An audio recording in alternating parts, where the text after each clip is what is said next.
Okay, well, fuck. This is my discussion of Higurashi, Chapter 7, Minagoroshi.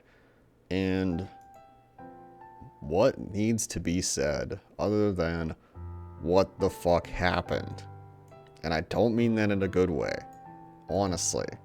I swear to God. The author must have just literally sat in a room all by himself and just like wrote as much like dog shit as possible and had nobody else like edit it or even discuss with them if it made any fucking sense at all, and then just said, yep, this is going to be the chapter. I read online that Ryu Kushio, whatever the fuck his name, RO7, that he was like reading Japanese forums about people like thinking what the plot was, like what the mystery was, and that like informed his development of later chapters because he wanted to keep the mystery fresh. So that's why he came up with this character Hanyu, who is not in the image I have here. Hanyu is essentially who everybody's kind of like looking at, or the reader. Hanyu is like a reader insert. Hanyu is the worst character ever made in anime. She has no personality other than just crying little girl. She has no agency in the story. She has no ability to do anything. And in fact, she actually causes pretty much all the problems inadvertently. I mean, she inadvertently contributes to them. So I don't even know where to begin with the chapter. I don't know if I should begin with what I hate. There are a few moments in the chapter where it borders on good, and there's a few moments where it could have been amazing if the plot wasn't stupid. So the problem with Higurashi in this chapter is that it relies on a culture that is wrong.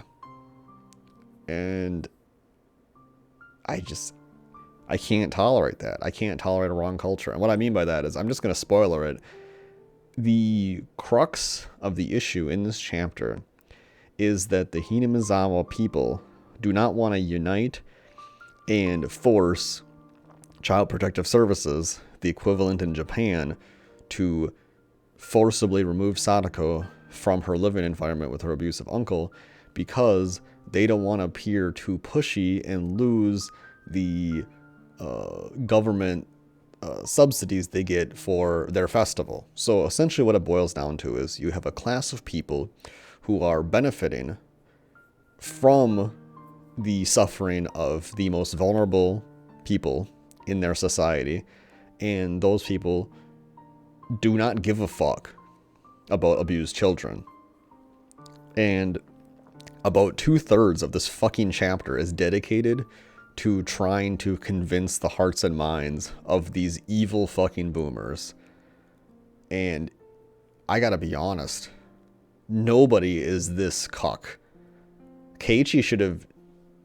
The moment that one guy said that he didn't care about Sadako, like, being abused, or maybe that implying that she deserved it or whatever, Keiichi should have shoved his dick in that guy's ass so fucking hard to make that guy experience the abuse in one moment that Sadako's had to suffer for years. Like, I feel like I'm in crazy land. The audacity of these people let's see here, child abuse or takoyaki. What am I gonna want this year? Oh boy, man. Oh man. I guess I'll take the takoyaki. Actually, no, it's even worse than that. You get the takoyaki with a side of child abuse. That's how it goes. What the fuck? So how does this chapter start? Honestly, this chapter is so fucking long. It's like 20-hour read.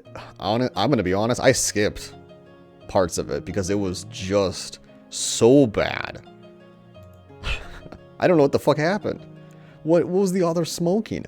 There is a moment in this fucking chapter where Keiichi repeats the same thing 3 times. And now I know this is a way of how RO7 writes, he will be very repetitive because he is very insecure in being a writer. He doesn't think that one line is good enough. He has to write 3 lines that all mean the same thing. And an editor is going to tell you, pick one of these.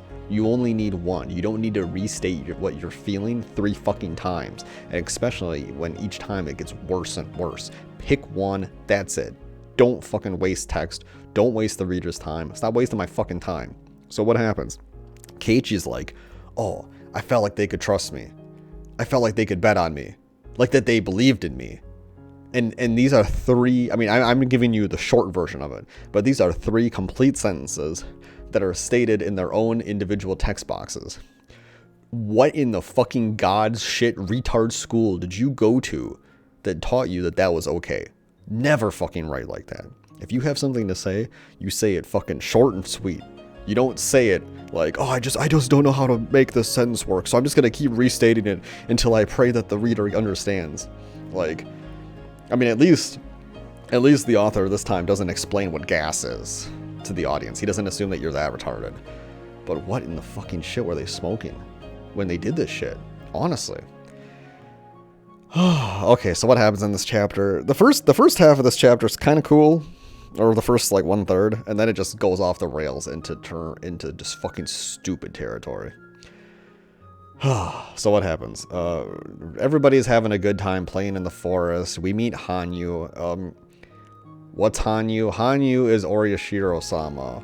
So Oyashiro-sama, wow, who could have imagined that Oyashiro-sama was a lolly girl with horns and purple hair? Oh my god, kawaii, ugu. Fucking bullshit. Oyashiro-sama should have been a hideous looking demon that after years of being alone and miserable and having only one person that Oyashiro-sama can communicate with being Rika should be like nice. That would be an interesting contrast. That Oyashiro-sama is like this horrible creature, and he looks terrifying, but Rika doesn't care, and they're like hanging out, and that's it. That would have been interesting. Having Oyashiro-sama be a lolly girl is fucking stupid.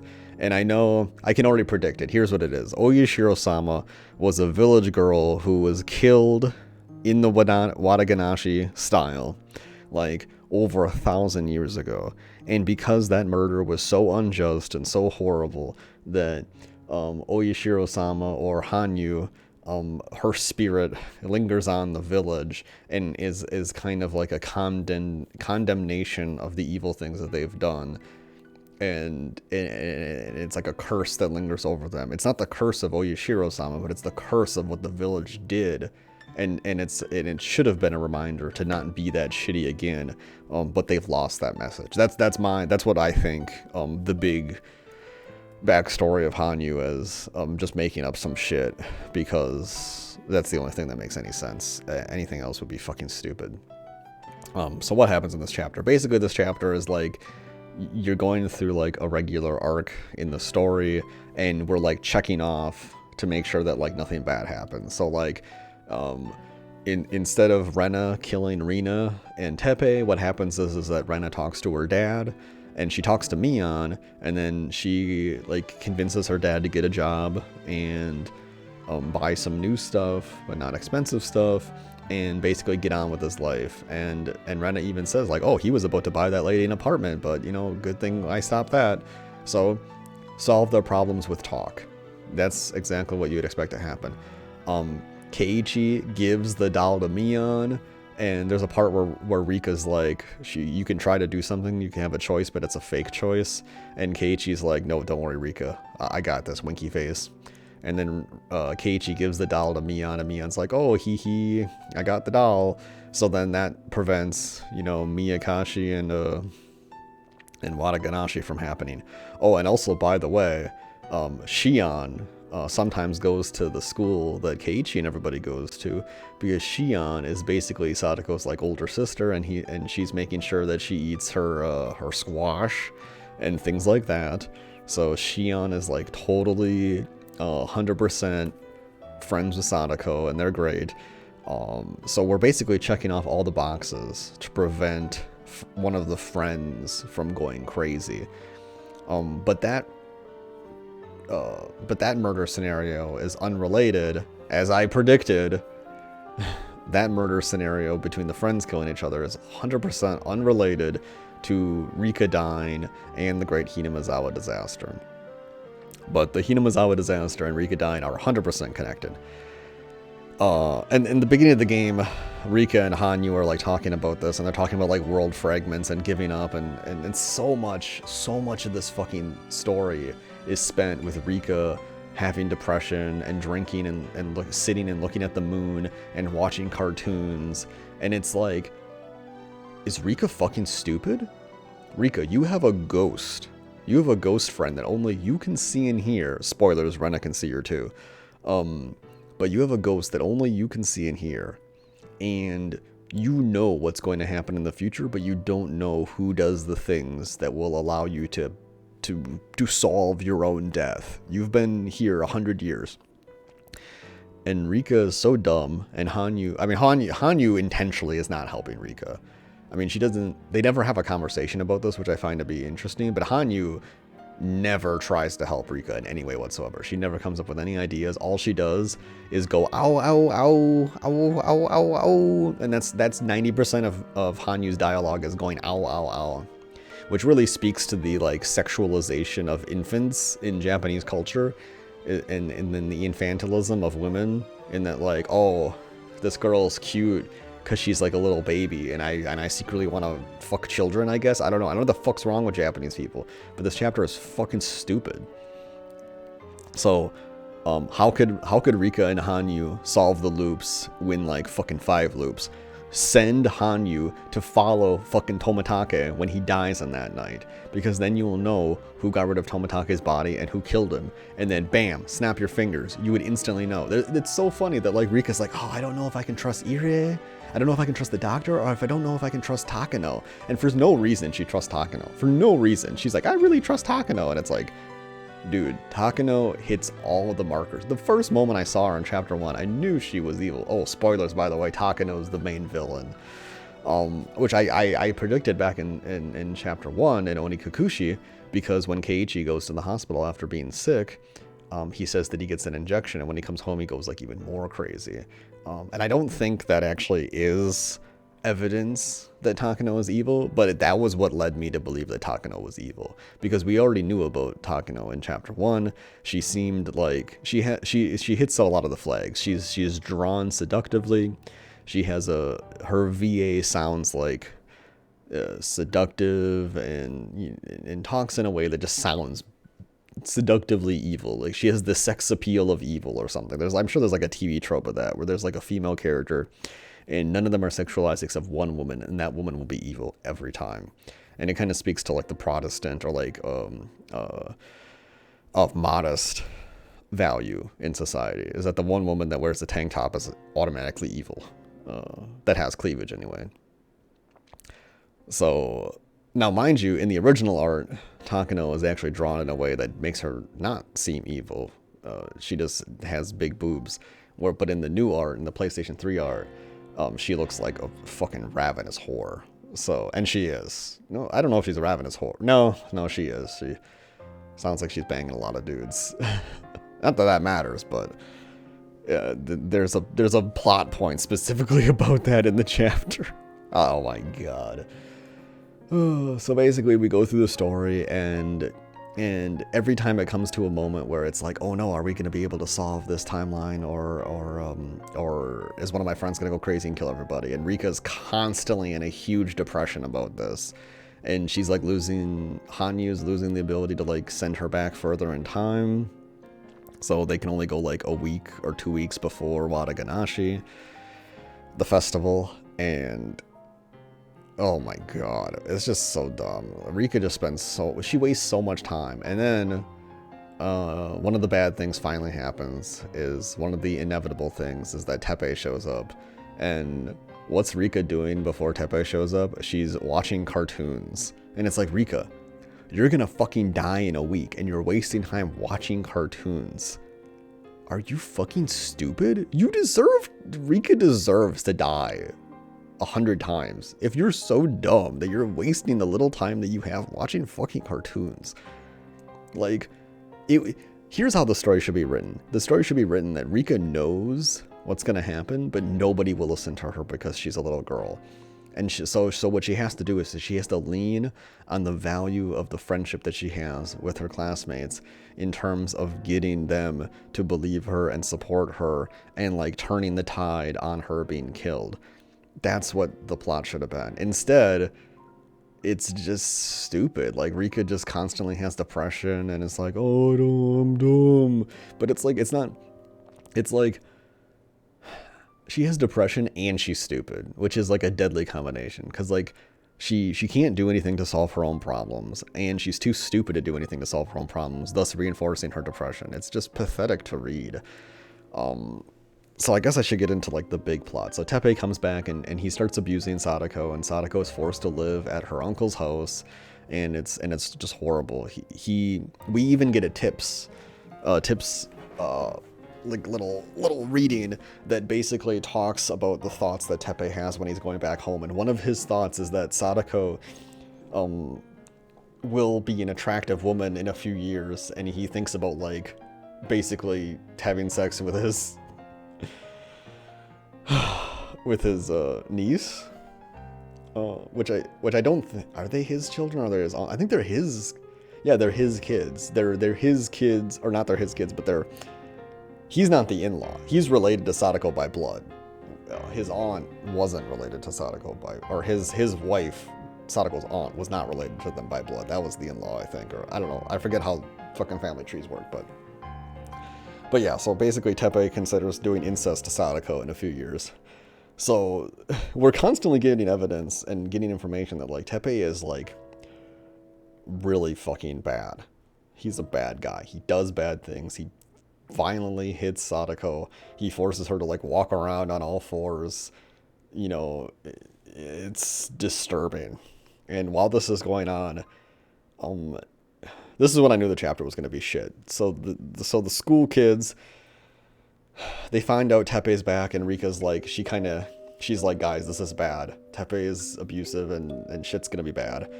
And Rena and Mion and Shion kind of know about this. And Shion's instant reaction is, I'm going to go there and fucking kill him right now. And that was when I was fucking like, yes, let's do it. Every fucking classmate, let's go there and fucking kill him in broad daylight. Now, mind you, Teppei is being watched by the police for investigation of another murder. And honestly, the longer the chapter goes on, the more I'm right. Teppei should have just been killed in broad daylight.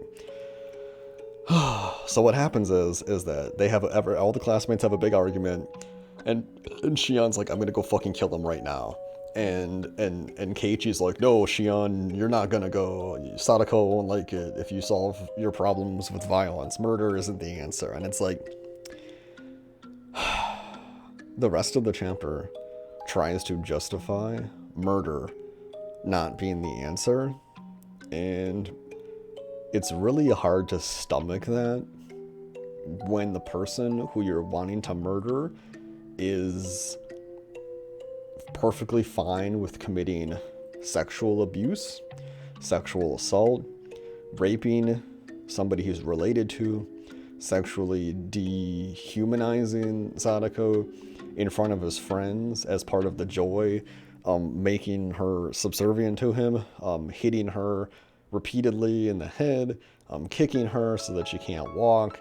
Like, when this is the person that you're saying that murder is never the answer to, that's going to be a hard pass for me, dog. That is the exact kind of person that you want to murder. That person cannot be reformed. That person cannot live in society.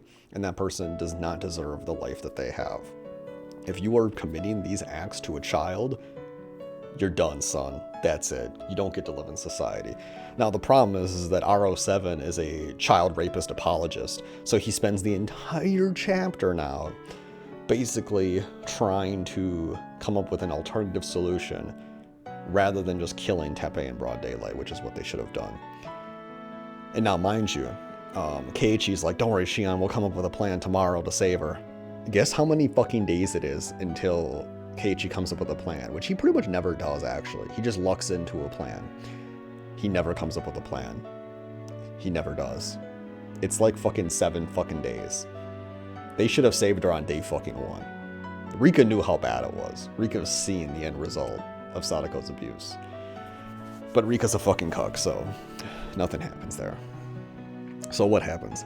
Keiichi and them, they go to Child Protective Services and they're like, hey, save our friend, she's getting abused.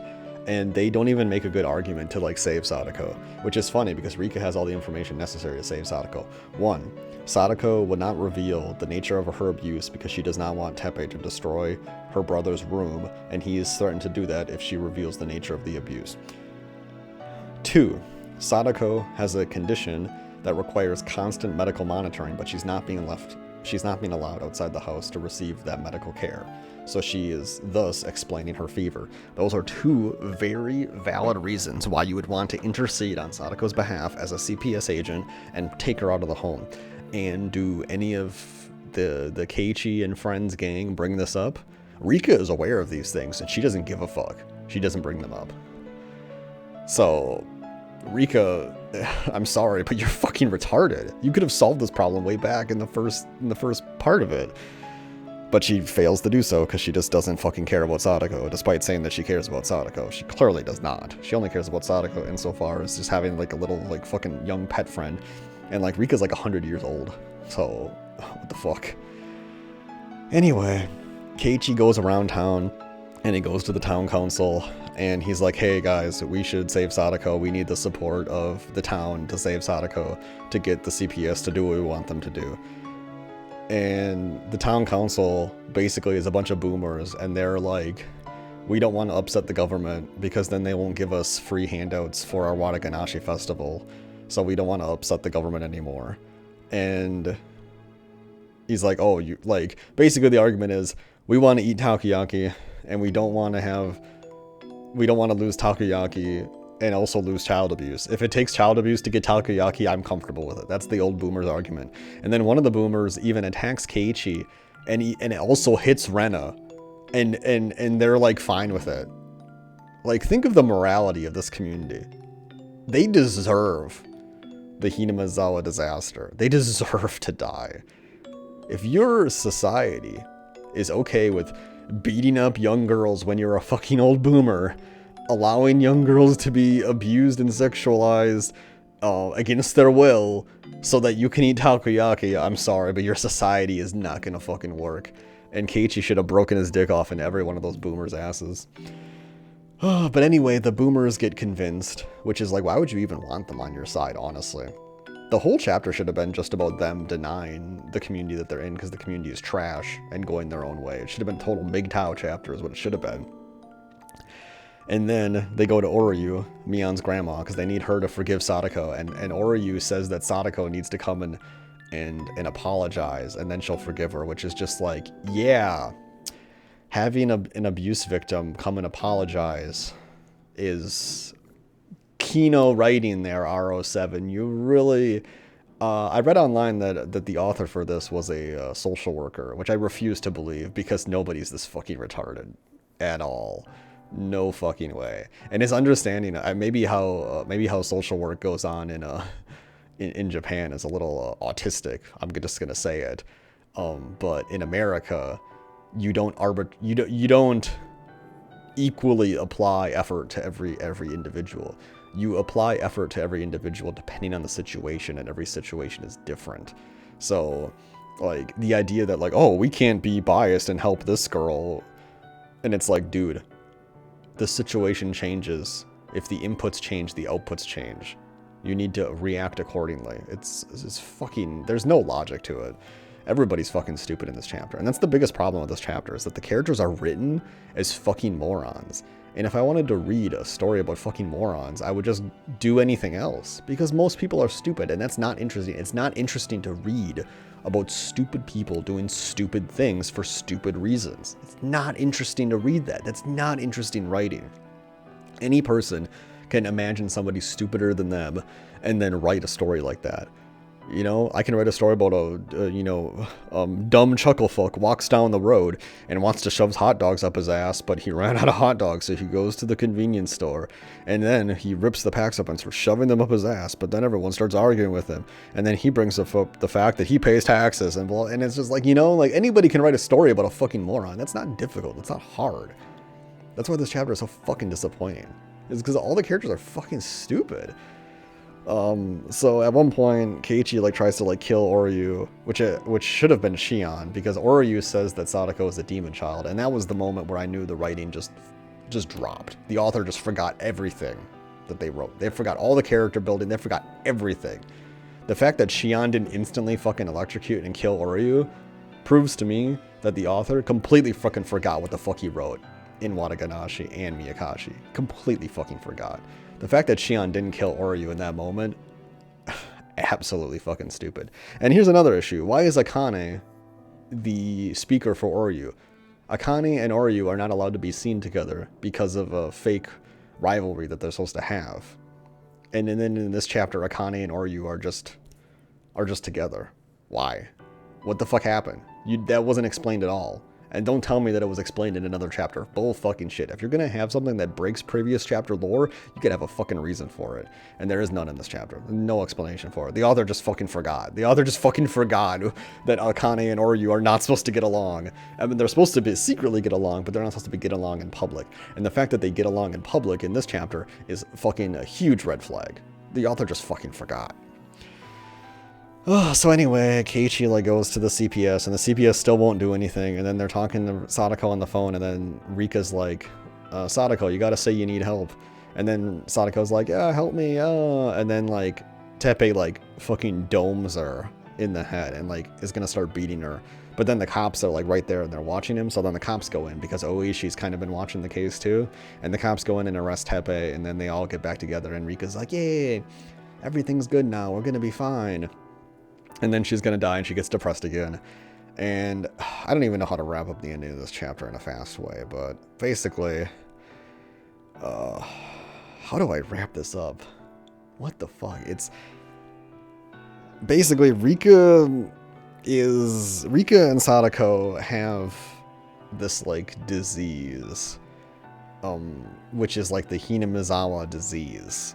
And they've been getting treated for it by Irie and Takano and Tomitake. They all know about it. And Takano and Irie and Tomitake are a part of a secret ultra-nationalist Japanese government group that want to basically make Japan great again. And the way that they want to make Japan great again is by creating an alternative to a nuclear weapon. And the alternative to a nuclear weapon is a bioterrorism weapon. So that's why that was what was originally interesting, or the original reason for Irie's investigation into the Hinamizawa syndrome was to develop a bioweapon. And Irie is not the intentional one regarding this issue. He's just kind of like a contractor. He's willing to do it because he was a young doctor. But he cares about people of Hinamizawa, and he wants to solve the disease they have. And also, there's a group in the secret government agency. They're referred to as Tokyo. The Tokyo group, a lot of the boomers have died off, and they no longer want to make Japan great again with bioweapons. They want to make Japan great again with policies and economy. So they're going to shut down Irie's research. And Takano tries to manipulate this event by killing Tomitake and framing Irie about being mad about the research getting shut down so that Takano can do something bad. So Rika still doesn't suspect any of this. Rika tries to warn them, and then Takano's like, oh, it's kind of interesting that Rika knows exactly what's going to happen. And so Takano's like, Tomitake, she literally says, you can use my body to satisfy your needs anytime, anywhere, anyway, if you'll join me. Takano basically gives him the crazy pussy pledge. She's gonna pledge herself to him. She's got the craziest pussy imaginable. and he only needs to do one thing. And what is the thing that Takano wants to do? She wants to basically kill everyone in Hinamizawa with a suicide drug.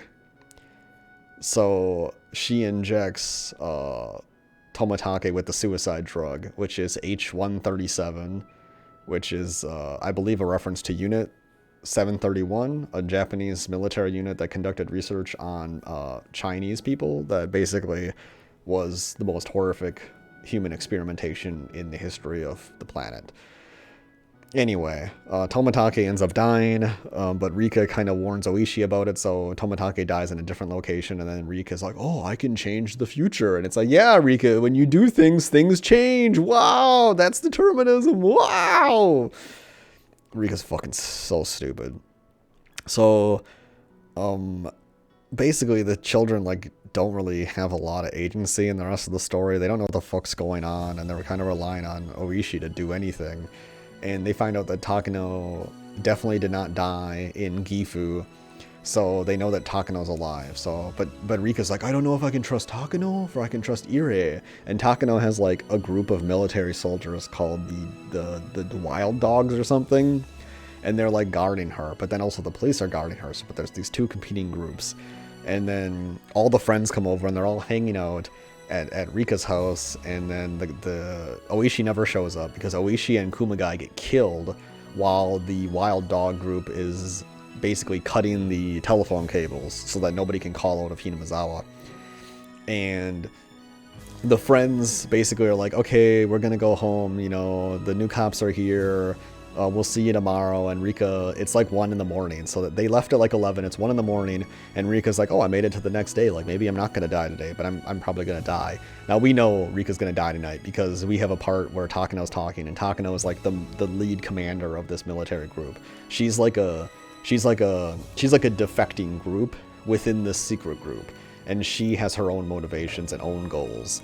And I don't know what her motivations are, but her goals are to just fucking kill Rika and then create a crazy legend about Hinamizawa, which is kind of funny because we see the future in chapter 4 of the fourth arc, and that doesn't happen. So Takano is just kind of retarded. But anyway,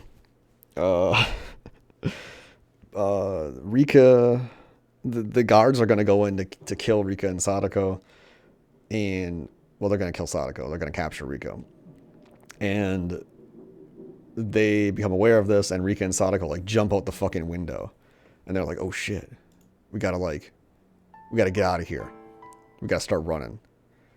So they're running in the woods, and the Wild Dog people are chasing them, and it's like, oh no.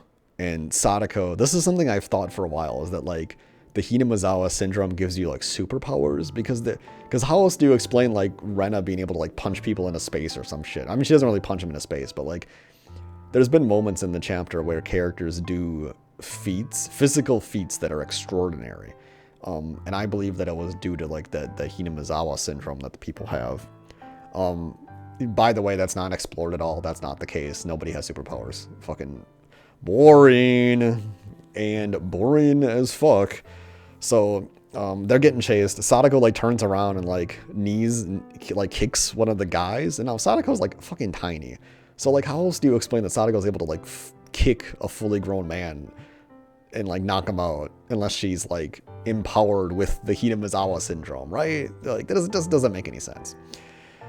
But anyway, I don't know, Sadako's just able to kick this guy down, and then there's like a moment where Rika's like, I don't know, should I run? Like if I run, I can retain my memories, because Rika can't retain her memories when she dies. It gets all fuzzy.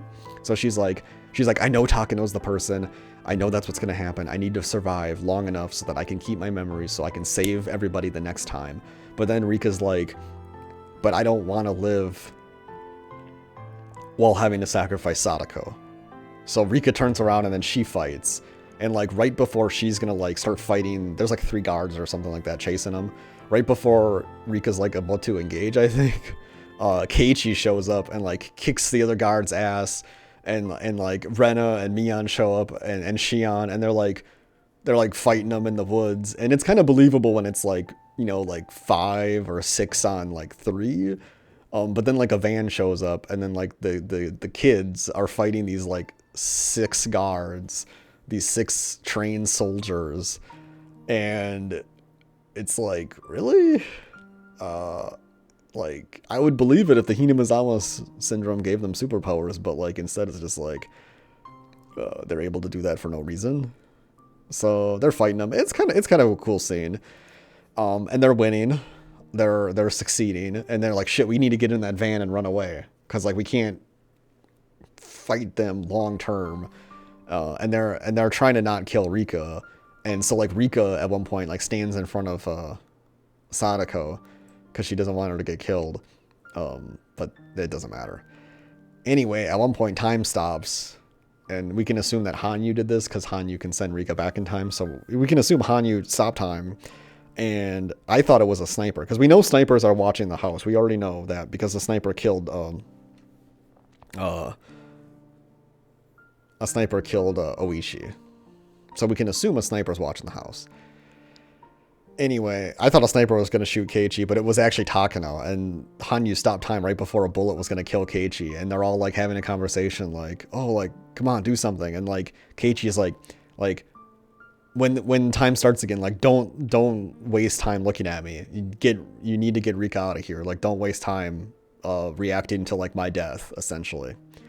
And time unpauses, and it's basically just execution after execution after execution. Keiichi gets killed.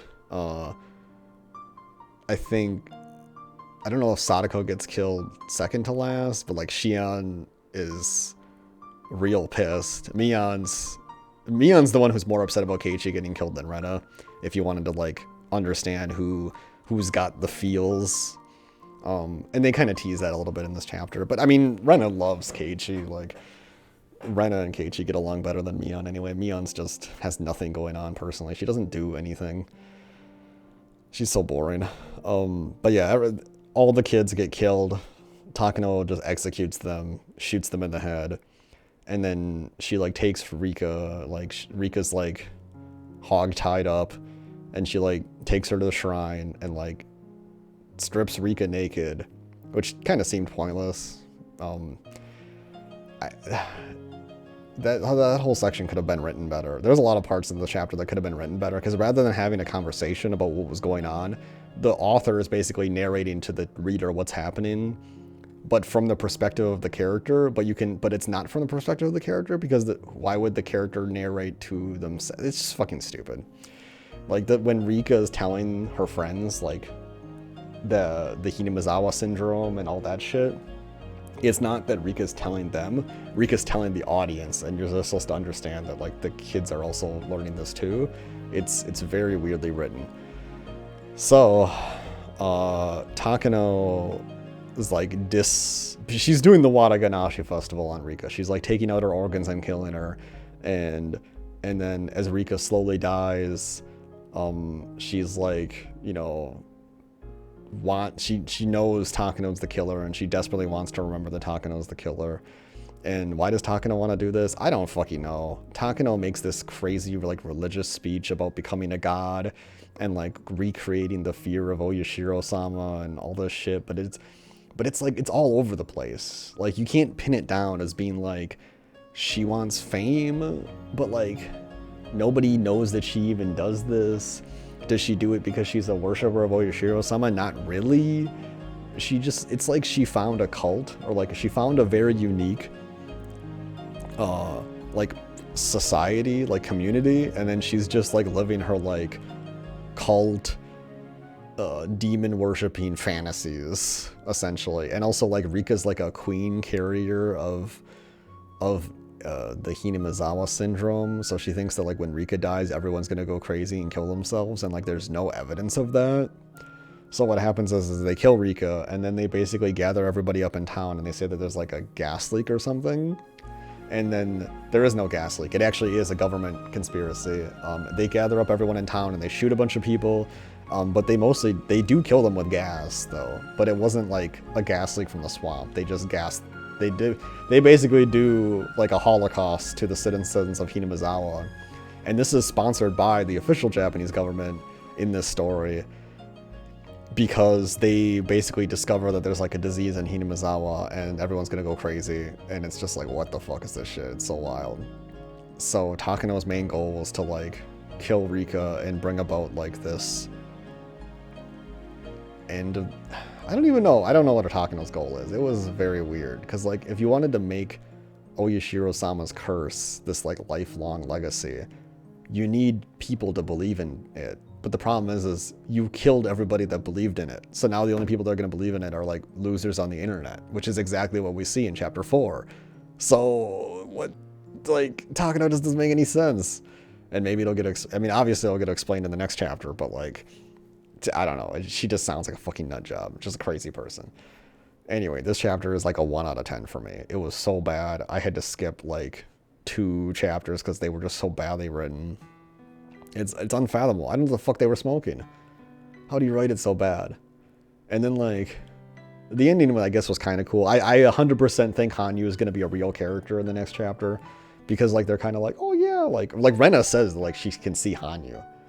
And so like that kind of explains that like the footsteps that all the characters have been hearing in all the other chapters, that was Hanyu following them around and like apologizing like a fucking idiot, which was just making them go crazy.